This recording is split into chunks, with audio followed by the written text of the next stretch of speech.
G'day, Paul West here, and today I'm in a little location that's very special to my heart. You might remember a little show that I used to do. What was it called? It was like Creek Shack or something. It was River Cottage, and it was set right here in beautiful central Tilba. The farm is actually just up over that hill. I'm getting a little bit nostalgic. I even bought Digger today because he actually views this as his spiritual home. And if you did watch River Cottage, you'd remember this lovely face, Erica Dibden. I'm here in central Tilba with Erica Dibden of the Tilba Dairy. G'day, Erica. Hello, Paul. How you Long going? time no see. Oh, it's been so long. Feels like only yesterday we were at the Bemboka Secret Cheese Society. And I do believe, if I recall, I won. I've got I did win that battle. I'm a bit hazy on the details there, Erica. I'm sorry. But you guys have been going from strength to strength. I mean, obviously, a highlight of the business was providing me with a house cow. Absolutely. Bessie, who's still been going strong. Yes. But what exactly do you get up to here in Tilba? We've got the cheese factory behind us.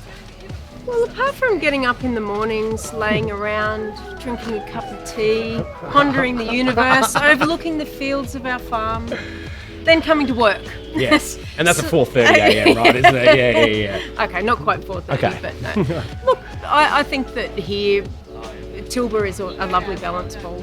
So yes, we all work hard, but look where we live. Yes. What a magical place. It is. So every day you do actually drive to work, and I drive up past Natchanuka and Goolaga, and then I come into the Tilba township and come to the factory here and sit at my desk and go through all the paperwork. Your windowless desk? Yeah, no, I have a window. Oh, nice. But it's actually a really rewarding thing that I feel that we've done here with our team and with our girls, of course, on the grass. I can't forget them, and it's just been a great experience. Well, you seem to go from strength to strength here, and so you're not just a cheese factory, though, are you? Like, you are the whole supply chain of a dairy. Yeah. So it starts every morning Yep. in the dairy Yep. with 200 odd jerseys. Yep. And then what happens to all that milk once it comes here? Well, can I take a step back? Okay, It actually yes. starts in the soil. Oh, I'm sorry, even better. I have No, to you're bring right. out that chestnut. No, It you're right. actually starts in the soil, because if you haven't got that right, then you haven't got any of it right. Yes. So the journey actually is a lot more than you would think that comes from a bottle of milk. A lot of miles of travel to get that bottle of milk into the retail point. Many moving parts. So we have a farm manager. He gets up, he does majority of the milking with his staff. Now, like Thanks, Gav. Yeah, thanks, Not Gav. that you haven't done it. No, we've been there, done that, but keep it up, Gav. You're doing a great job. And then the milk will be picked up and it's delivered up here to the factory, and then a tireless team come here every morning and they start up the pasteurizer, and then we go through all of these processes that it needs to go through, quality assurance, and also just making sure that everything that you produce is what you'd be happy to consume yourself or to feed to your family. And I think that's the motto. Like, if it's good enough for you, Yes. then it's good enough for the people that support your product. Because without customers, we've got nothing. I remember when I was working in kitchens, the famous line from one of my head chefs would be, "Would you feed that to your mum?" Yeah. You know, and then you're like, because sometimes when you're in the business, whether you're out the back here making cheese, you're in a kitchen, you lose that connection to the customer. Yep. And you think, well, where is it going? But then, always think, would And you feed it to your family? suppressions. It's like, I know, because we've all, like, no matter what job you do, you have all of these things that you need to actually weigh up before you actually finish your job at the end of the day. So it's easy to get caught up in those without looking at the bigger picture. What you represent. What is it? Why do people want local food?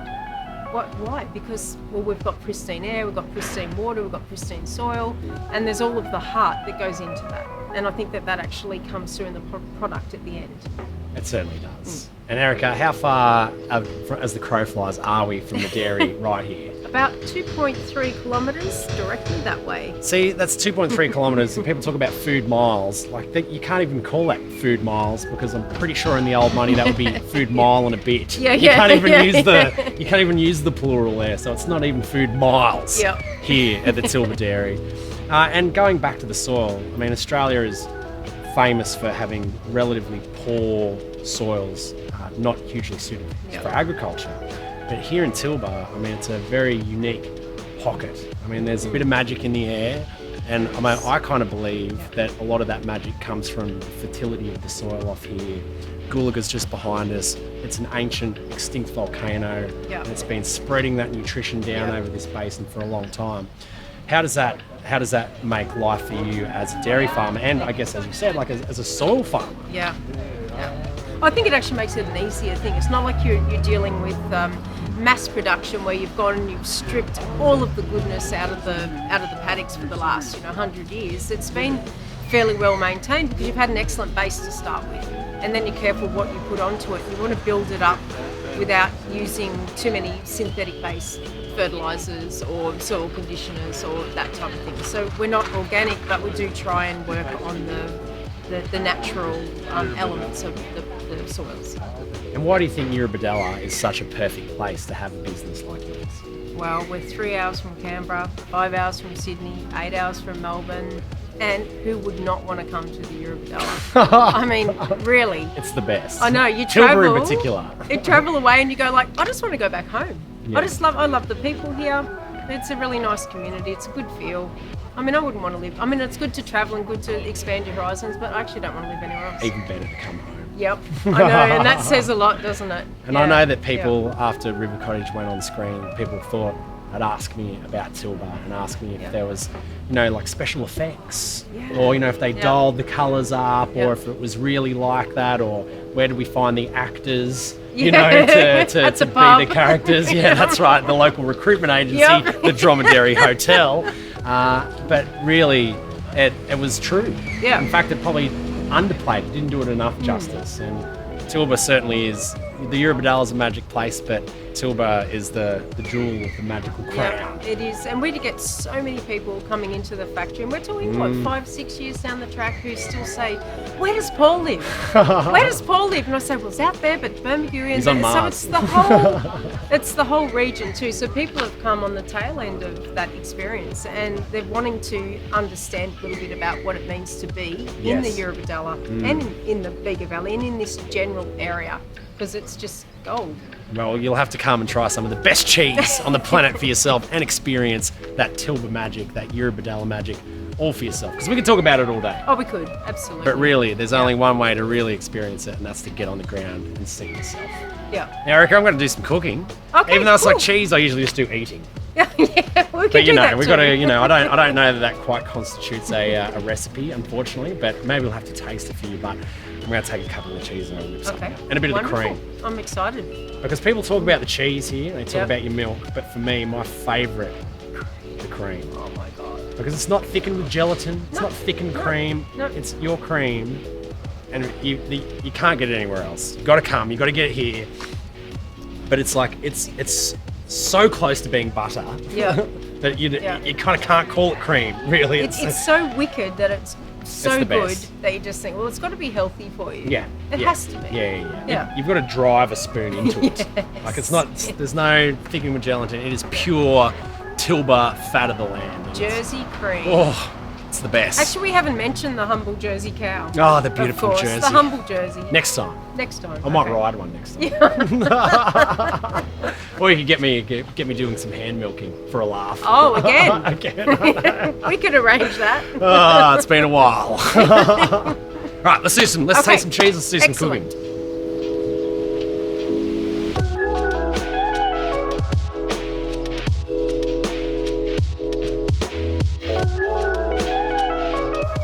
So when it comes to cooking with cheese, my first preference is to just eat it. With crackers, whole, like an apple, however I can get my hands on it. But every now and then I do like to use it in a recipe. And when you've got cheese as good as the Tilba Real Dairy cheese, you don't really need to do much else. So I look for a vessel for cheesiness. And I think one of the best vessels for cheesiness is a simple egg omelette. So today I'm going to take 3 different kinds of the Tilba Real Dairy cheese. I've got the Persian feta, I've got the Camembert, and I've got the 3-year vintage. I'm going to use a little bit of their fantastic cream, some Tilba eggs. I'm going to make a 3 cheese omelette. Nice and simple, straightforward. Got this bowl. Here's a couple I prepared earlier. So crack 1. We're going to do 4 eggs for this pan.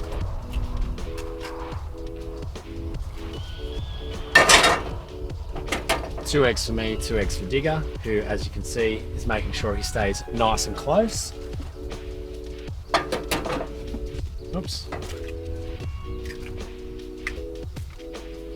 And into that, about a tablespoon worth of the pouring cream. Oh, that. Lovely. Nice little pinch of salt. Get seasoned. A bit more. And then really, that's the basic side. So 4 eggs, about a tablespoon or 2 of good cream, a little bit of salt. Turn your gas on. Fire your pan up. Now, I want it on like a medium heat because when I put the egg in there, I want it to form a skin almost straight away. And you've got to make sure you've got a really well seasoned pan for this. I don't like to recommend people use non-stick pans because of all the other stuff that they've got on them. But if you've got a good cast iron pan that you look after, make sure it's well seasoned. Don't wash it with soap. It tends to have a pretty good non-stick surface on it itself. But to make sure it's extra non-sticky, I use a little bit of olive oil, got a bit of butter here as well. And once that starts to foam up, I'll pour the eggs in. So just a little bit of butter, just a tiny. Just to go with the 3 different types of cheese and cream we've got here today. It's a dairy omelette. Spectacular. So while that butter is starting to melt, I'll quickly just whisk up the eggs.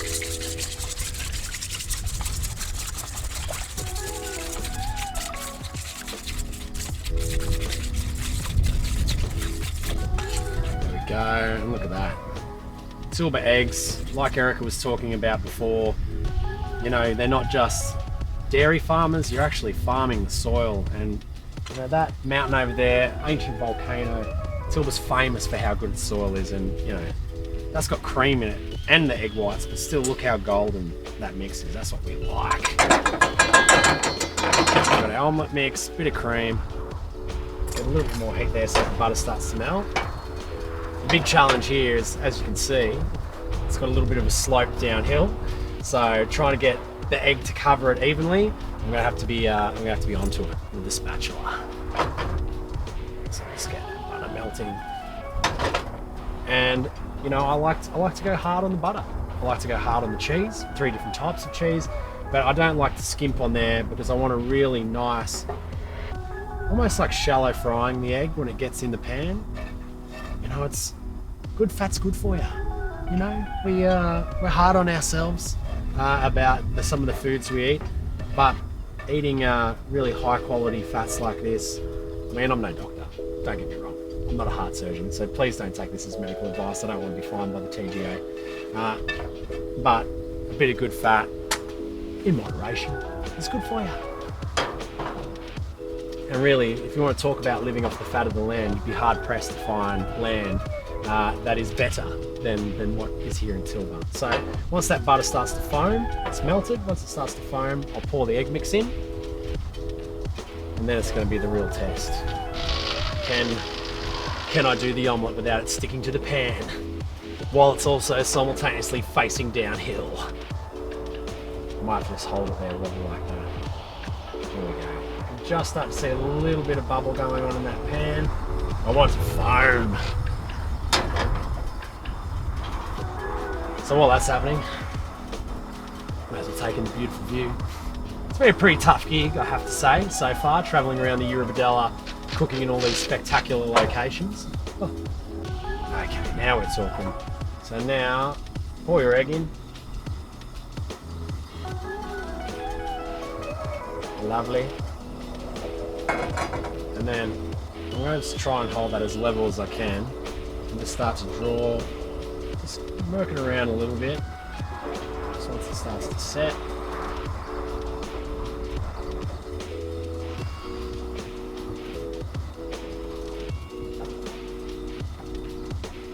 Oh yes, you can see those eggs just starting to coagulate beautifully.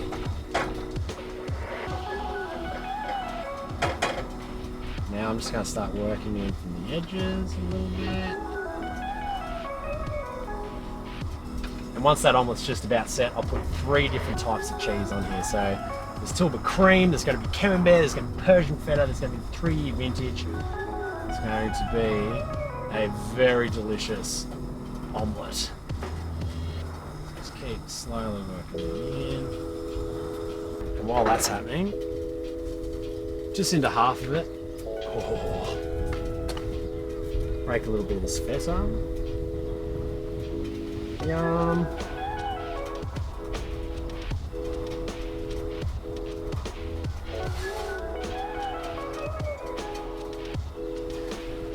Too much cheese is never enough. Why make a one cheese omelette? Why just make a cheesy omelette when you can make a 3 cheese omelette? And I've got some of the 3-year vintage. So give that a bit of microplane in there.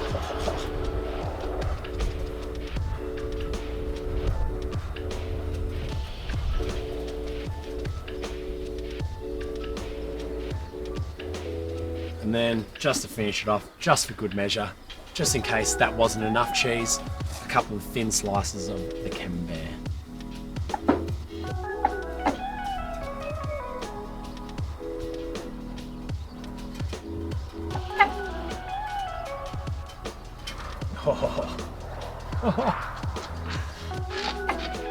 And then just to freshen up a little bit, just to cut through some of the richness of that cheese, a little bit of fresh chopped parsley in there. Now that'll be pretty close, I reckon. I'll fold it in half delicately as I can.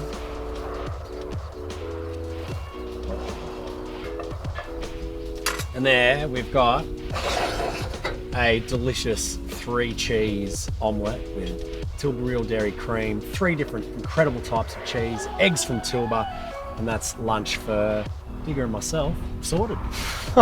Sorry, Digger, probably more me than you. That's I don't think there's much you can do to improve on that. I love an omelette at the best of times, but to put 3 of those incredible cheeses in there, enrich the eggs with that cream, that is about as hearty and a delicious meal as you can get. Come on, Diggs. Yup, you ready? You want some omelette? Sorry, mate, too good for you. You're on the biscuits.